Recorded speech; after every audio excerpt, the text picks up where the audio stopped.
Hey, this is Ross with Night Clerk Radio, and I'm here with Burke and a special guest, Ronnie from Vaporspace St. Louis. We are trying to reach out to the Vaporwave community and try to spread awareness of what's going on in the scene a little bit. So we thought we'd try something a little different and do an interview. Also because, St. Louis is fairly close to Springfield. So at someday, who knows when the future, I might actually head out and visit. Howdy, Burke. Howdy, Joe. Thanks for having me on the show. Yeah, it's good to have you here, Ronnie.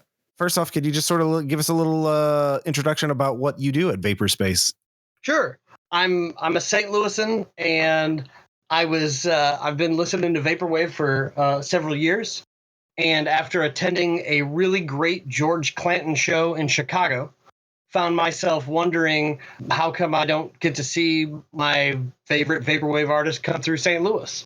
And so basically my answer to that was, rather than wait around for promoters to get hip to this cool music that sometimes it felt like I was the only person in the world that knew anything about it, or at least the only person in St. Louis, I figured I should just get to work and start throwing some shows myself. And what started off with a question on Reddit of, hey, is anybody Reddit r/Vaporwave, is anybody in St. Louis and interested in throwing a scene? I met my partner and we got to work. And now we've got almost a year of shows under our belt before this virus thing happened. Yeah. And that's had some effect, but it's had a huge effect. Yeah. We had a year though where we were starting to grow. We were gaining a lot of momentum, and we were starting to bring in more and more exciting people that people wanted to really come out and see what we were doing. Mm-hmm. So yeah, obviously because of COVID-19, any live show of anything is going to be sort of postponed for a while, but that hasn't stopped you. In fact, you're doing an event this May 22. Yes, May 22nd and May 23rd. We have a 2-night online Vaporwave stream that's going to come through on twitch.tv through Vaporspace StL. We're incredibly excited about this show. It's been a real honor getting some of the folks involved, but we've put together a stellar lineup, including artists that would have been really, really difficult to get into St. Louis just because of where they lived geographically, and some of the expenses associated with that just make it really hard to throw a show. Mm-hmm. But thanks to the internet bringing everybody close together, we're even including artists from Australia. So, oh wow, super, super, super excited to bring the show to light. We've been working on it for several weeks now. As we get closer and closer, our excitement just keeps building. So May 22nd, May 23rd, please come and join us for that show. It'll Vaporspace online on twitch.tv/Vaporspace StL. And we're starting at 8 p.m. Central both nights. Mm-hmm. We're going to stream for at least 4 hours each night. We've got great sets coming in from Dan Mason, Vape Error, Mindspring Memories, Skeleton Lipstick, Tupperwave. I'll just name them all. Fiber, Uniwa, Ped Kennington, 3D Blast, Data Girl, Bonus Points, Power PCME, Wizard of Loneliness, Sports Girl, Synchro Start, A Hero, Sound Market, Bit Dream, and Transworld Airlines. And that doesn't even mention all of the incredible visual artists that we have paired up with these musicians to actually really make it a visual and video-centric event that you're going to want to watch as well as listen to. So We're super excited about what's cooking. I'm obviously excited to check it out, to see it. Even before COVID, I was hearing about that St. Louis was beginning to have it. And it was only sort of within the last year or two that Vaporwave was starting to get really like live shows. And I think it was George Clanton doing the 100% Electronica show in Brooklyn or whatever, or VaporCon or whatever it was. He had 2 events in 2019 called the Electronicon, the 100%. And the first one was in Brooklyn. Then he held another one just a few weeks later in Los Angeles. So Electronicon 1 and 2, I believe it was late August and then early October. When I saw that, I was really excited because it was seeing that, Vaporwave was sort of breaking out of, the digital space, that people were wanting to see it live. And I just wonder what that's like, since you said you attended the one of these. Both. Oh, you attended both. Oh, wow. What is it like compared to other shows? I mean, the crowd, the scene as it is. I was very excited and fortunate to get to go to both of these shows. I can tell you that in a lot of ways, it's very much like what you would expect. Talented musicians and their fans getting together in a music venue kind of looks the same, almost no matter what music is going to get played.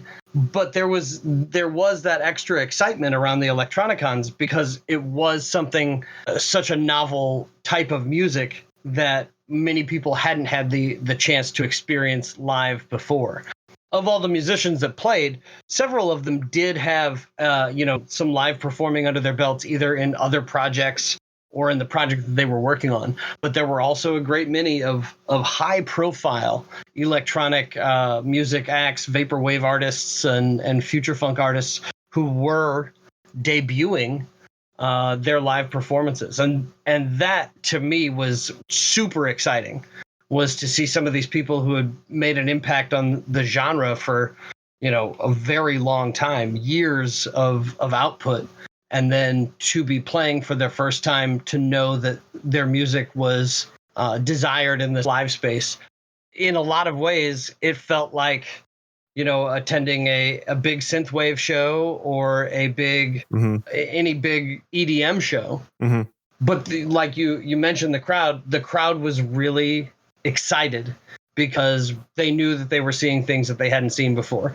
And the vibe of both of those parties, the venues were quite large and really enjoyable venues that helped make the party special. Hmm. It had the festival atmosphere where you're bringing in merch opportunities and artists who are doing extra kinds of work, installations, and even the food became kind of part of the whole event. Hmm.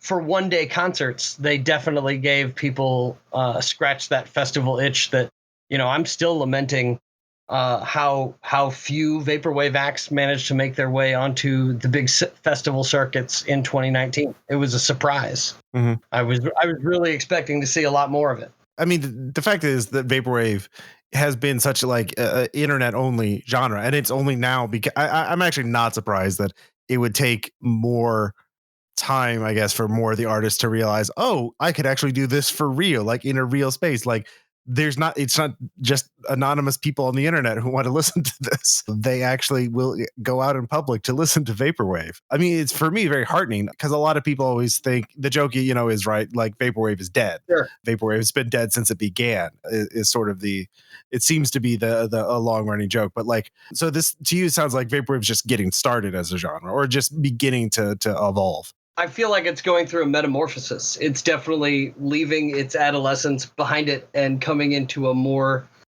mature approach. Mm-hmm. I think the music industry, and I use the word industry very purposefully, was curious to see if vaporwave had any real financial upside or if it was a slacker genre that really couldn't be absorbed by the music industry.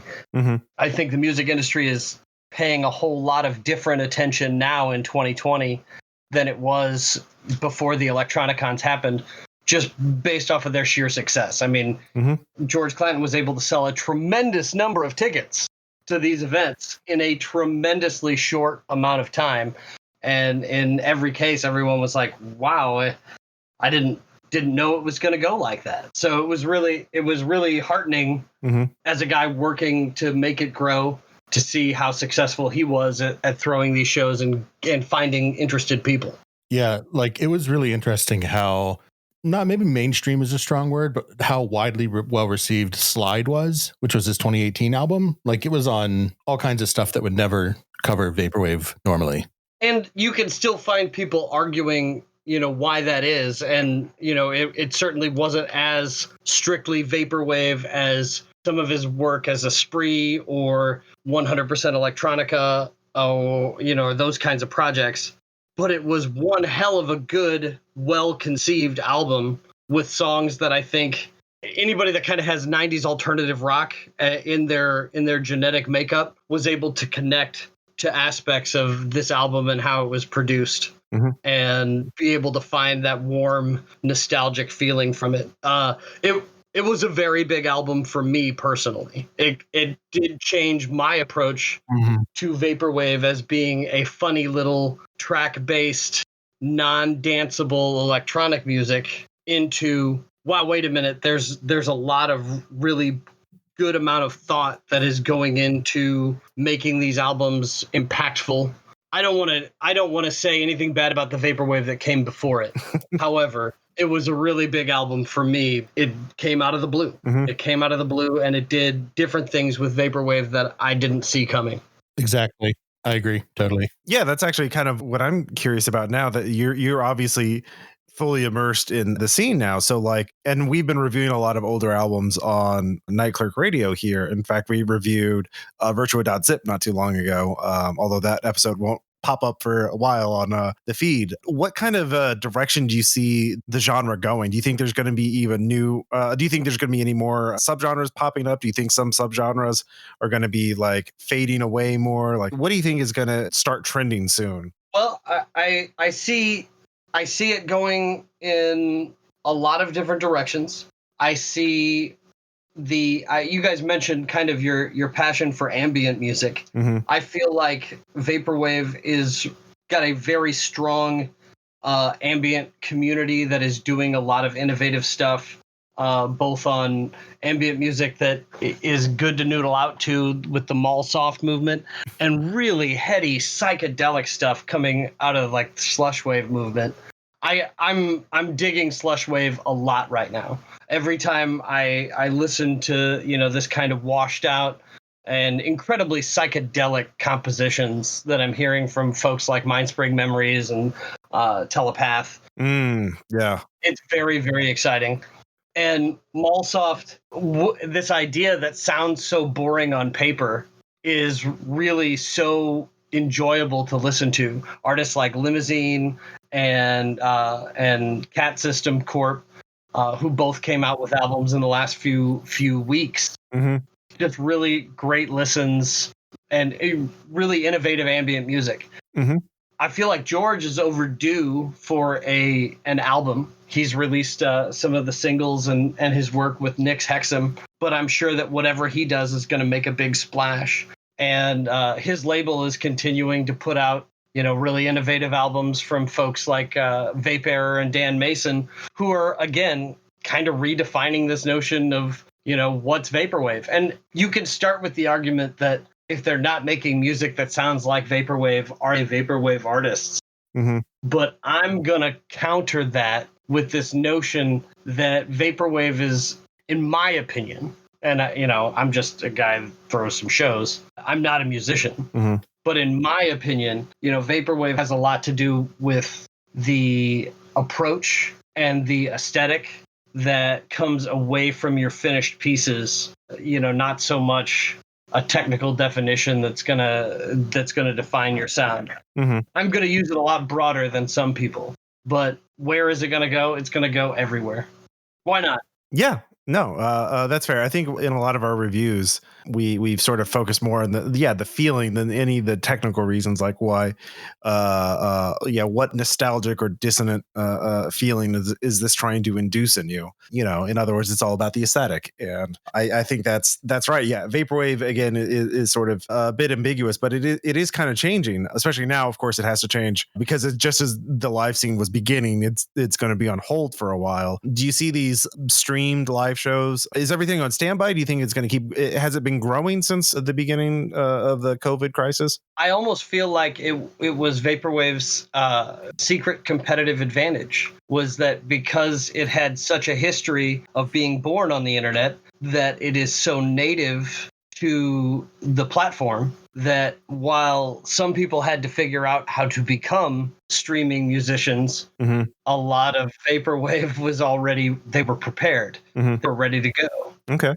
And so I feel like if all the genres were in a race, this helped buy us some time and help us catch the rest of the pack, because we were absolutely prepared to go to an all online show format and have vaporwave be a thing that you find on the internet. That's what they were doing before. I feel like when this is over, it's gonna be a stronger force in the mind's zeitgeist in the future than it is now. Yeah, you mentioned it for your show. You're going to be having some visual artists working on, like, what is this sort of like animations timed to the music, or is this what kind of visuals are we talking about? Like, what is that artistic or creative process? Well, we're working with 15 different visual artists. Mm-hmm. So I can tell you that there are a lot of different processes and concepts and practices at work. Mm-hmm. My instructions to all of them were very much the same. I wanted them to do something collaborative with their artist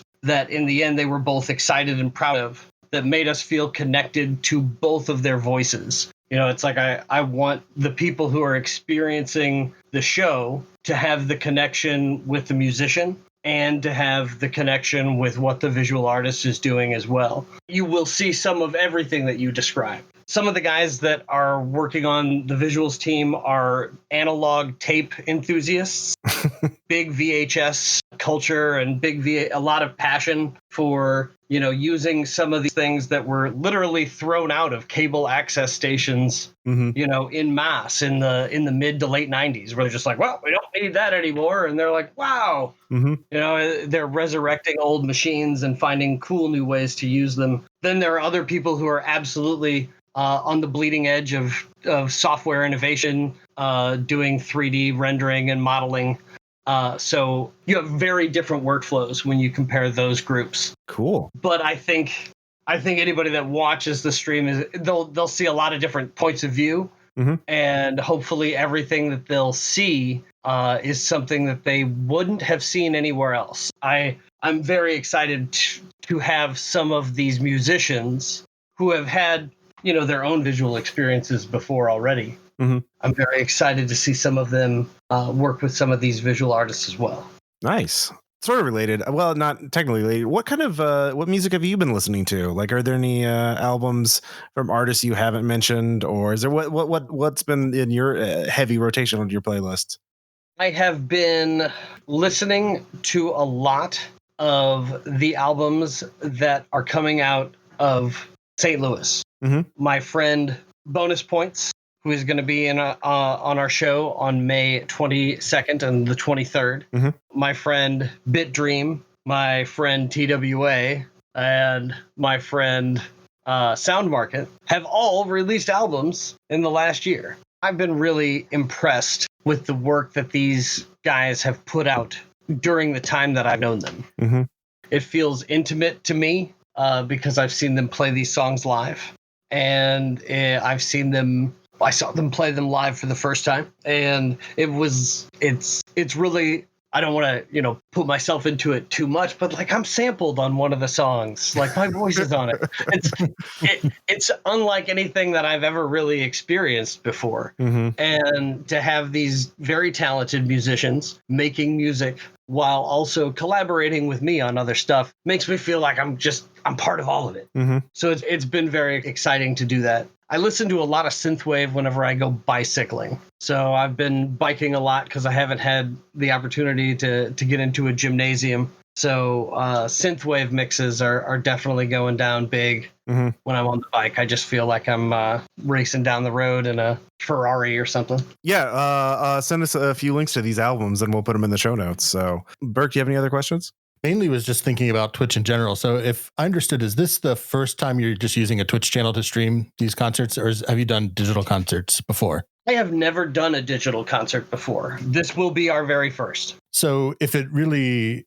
is a hit, do you think you can see using Twitch just in general? Say once you can resume live conferences, still keeping maybe that Twitch presence going of having some like curated St. Louis sets? I certainly think that's possible. I will know a lot more about how I feel about Twitch on May 24th. I think from what I've experienced so far is it seems like an enjoyable platform for anybody that's creating video content.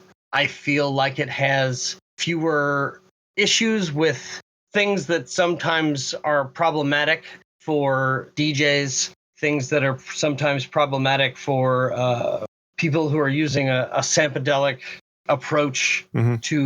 to making things, to collage artists. I feel like Twitch is pretty open in their fair use and haven't been overrun with corporate AI really looking out for, certain intellectual properties. So I feel like Twitch has a little bit more freedom in that arena. Yeah. I mean, specifically compared to, I think, their big competitors, which is Facebook Live and YouTube, which both, they have a lot of desirability as far as I'm concerned, but everything about technical difficulties just makes my stomach drop into my shoes. So I'm always just like, how can we avoid any interruptions in the stream? So that's Twitch definitely seemed like the best platform for that. Although I hear also Mixer is a pretty robust platform that is very DJ friendly as well. That actually features a high audio bit rate. So we might be looking into that. Again, this is all kind of new to a lot of us. Yeah, and if you could get it working on Twitch, that would have the right combination of potential audience too, versus some smaller platforms. And quite a few of the visual artists that we have brought on have been using Twitch themselves, have had a lot of luck doing their art on Twitch, and I feel like the visual plus music medium is something that I would like to continue to explore, at least in Vaporspace StL's interpretation of how Vaporwave is supposed to be experienced. I think there is a visual component to Vaporwave that is very important. Even when we're talking about Vaporwave music shows. If you're interested in checking out the online digital concert for Vaporspace St. Louis, that's May 22, starting at 8 p.m. Central on Friday and Saturday on twitch.tv/Vaporspace StL. All one word, no spaces. And of course, we'll have the show notes. We'll have the link in the show notes. Thank you so much, Ronnie, for joining us, telling us a little bit about the Vaporwave scene as it is now. Thanks for everyone for listening. We'll talk to you all next time. Thanks for having me on the show, guys. Appreciate it. Hey, everybody. Burke here. Thanks so much for checking out our interview with Ronnie from Vaporspace St. Louis. You can find him on Twitter at Vaporspace_STL. Likewise, you can find us there at Night Clerk Radio. Be sure to check all the show notes for relevant links to see his show, to find us. Be sure to rate, review, and subscribe to us on Apple Podcasts or your app of choice. That sort of feedback really helps us both grow the show and also make it better for you, the listener. Thanks again for listening, and stay haunted.